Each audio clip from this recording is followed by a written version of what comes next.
কি কাজ করবি তুই? যে কোনো কাজ দাও। যা এই মশলাগুলো এখানে ফালিয়ে দিয়ে যা। ওই মশলাগুলো দিয়ে এখানে।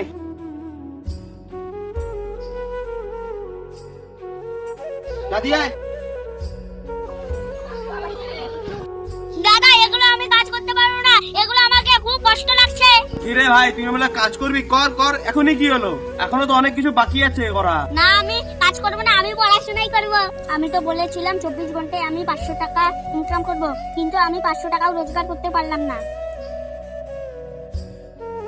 কিরে মাথা নিচু কেন? ইনকাম করে টাকা নিয়ে এসেছি। দাদা তুমি ঠিকই বলেছো, ইনকাম করা খুব কষ্ট।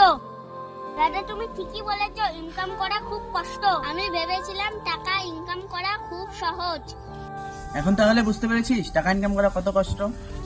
দাদা তুমি ঠিকই বলেছো, টাকা ইনকাম করা খুবই কষ্ট। এখনই আমি দাদার কাছে যাচ্ছি।